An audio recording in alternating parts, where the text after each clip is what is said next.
Donc, on commence par une présentation de l'étude. Donc, l'étude elle a été faite au début de l'épidémie, le séquençage des génomes à travers le monde. À l'époque, à l'échelle nationale, il y avait uniquement une vingtaine de génomes séquencés.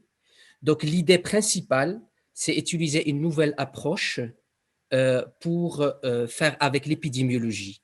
Et cette approche, ce qu'on appelle l'épidémiologie génomique. Et il s'agit d'utiliser les génomes, les séquences des génomes des virus pour pouvoir tirer un certain nombre d'informations. Comment elles se propagent et quelles sont les mutations qu'il est en train d'accumuler. Donc, on avait pris pratiquement plus de 40 000 séquences de génomes de virus SARS-CoV à travers le monde, plus une douzaine qui étaient existants à l'échelle nationale.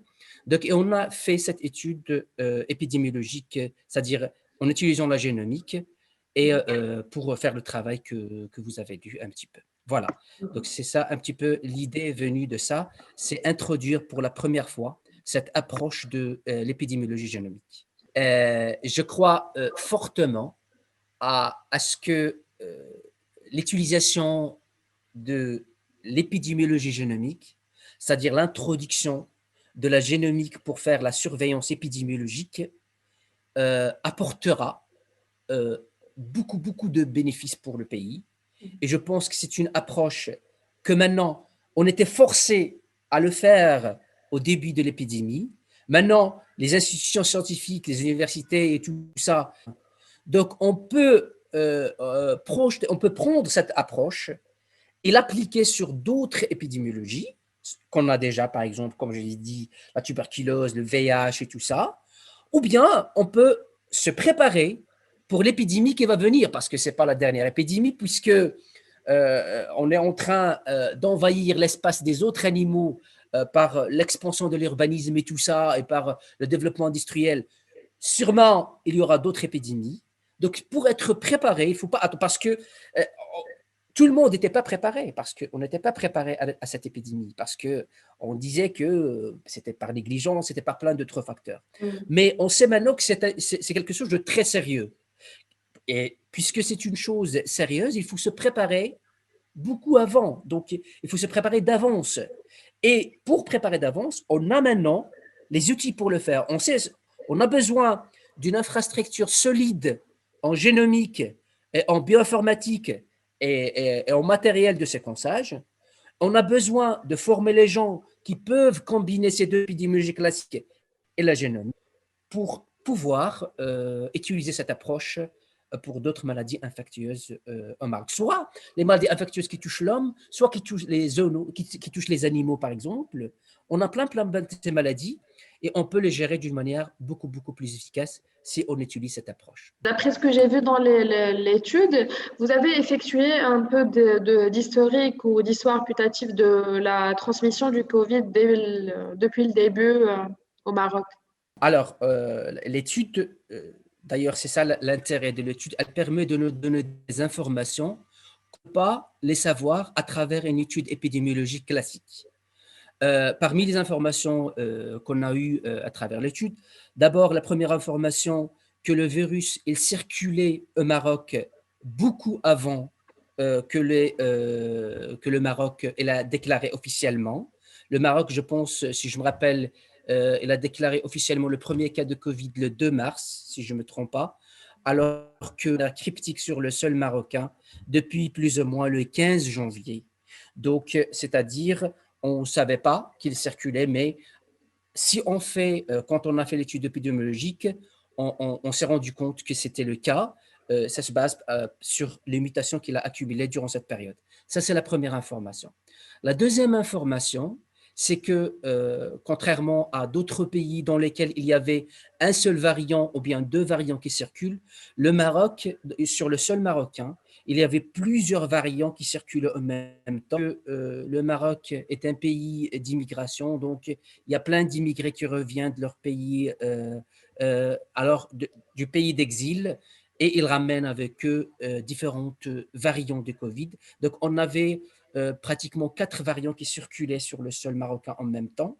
Donc, on n'avait pas un seul variant dominant. Il n'y avait pas une distribution différente entre les variants. À l'époque, on appelait ça les lignées, ou bien les clades en anglais, et il n'y avait pas encore l'apparition de ces mutations Ouais. britanniques, brésiliennes et maintenant indiennes qu'on appelle variants. Donc ça, c'était voilà un petit peu les informations principales de l'étude. Et est-ce que vous pouvez un peu nous parler de la situation actuelle des variants au Maroc? Oui, alors bien sûr, je dis c'est-à-dire ce que j'entends aussi à l'information, sauf d'une manière d'un généticien, de point de vue d'un généticien ou bien d'un génomicien. Donc, on sait qu'on a sur le sol marocain, à part le variant classique, on a le variant britannique. Et derrière moi, on a eu le variant indien. Après ce qu'on sait, elle est plus transmissible, ça c'est sûr et certain. Mais selon les dernières études, elle n'est pas plus virulente.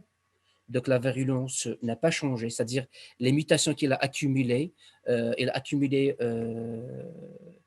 un certain nombre de mutations, mais ils ont changé la transmission des virus, c'est-à-dire le virus il se propage d'une manière plus rapide, mais il n'est pas plus virulent que le variant classique. Excusez-moi.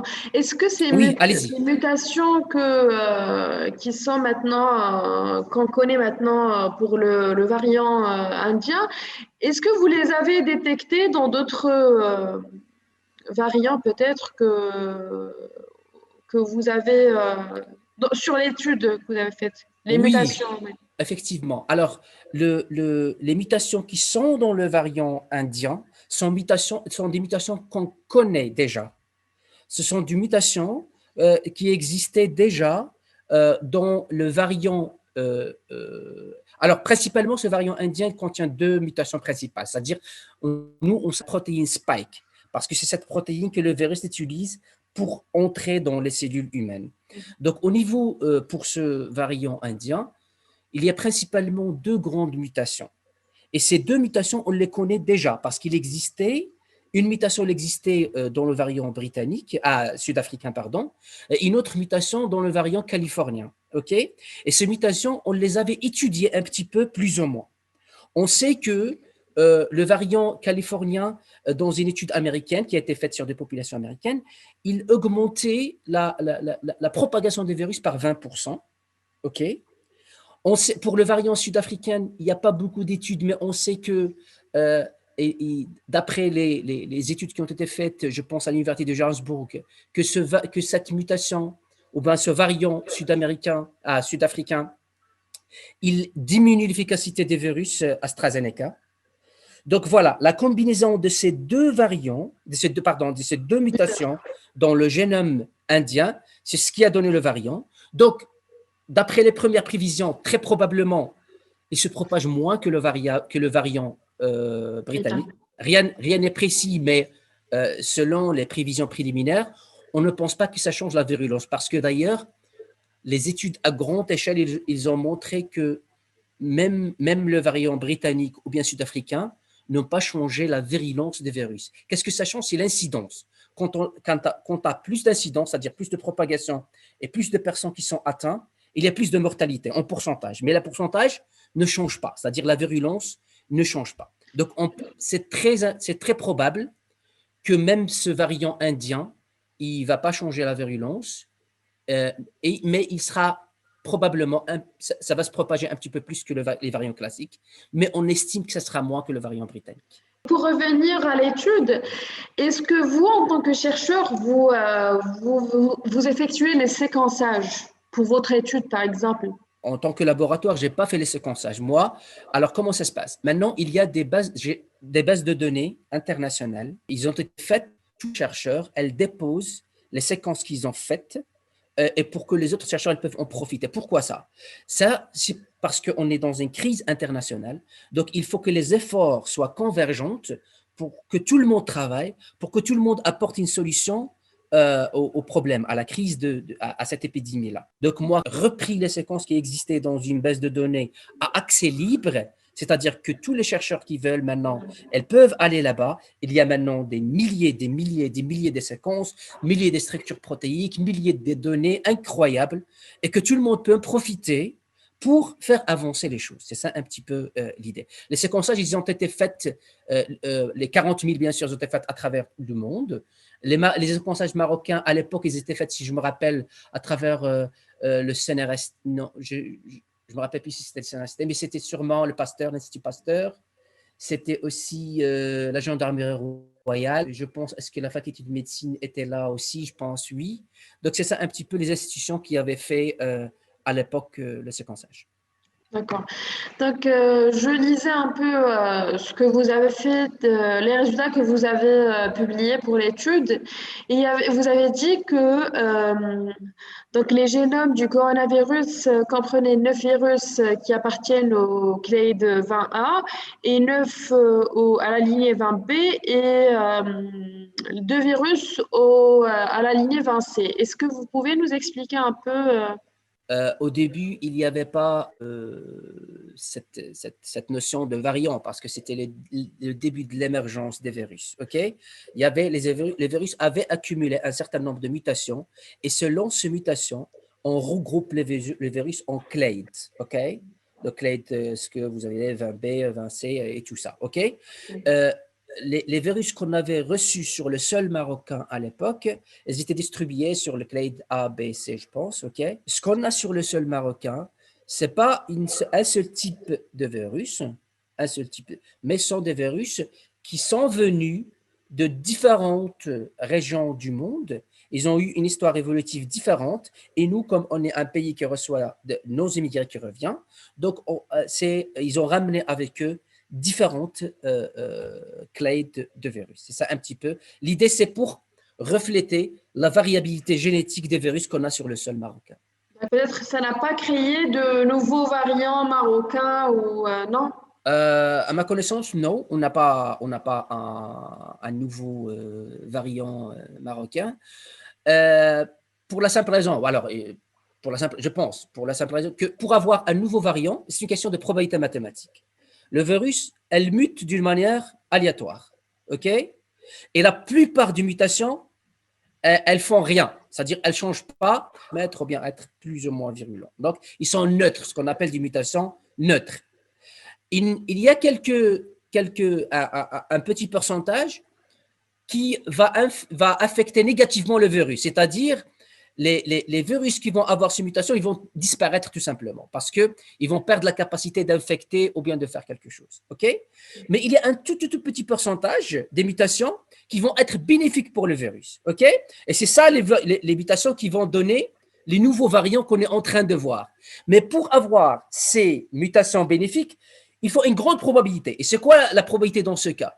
Il faut beaucoup d'hôtes, beaucoup de gens qui soient infectés.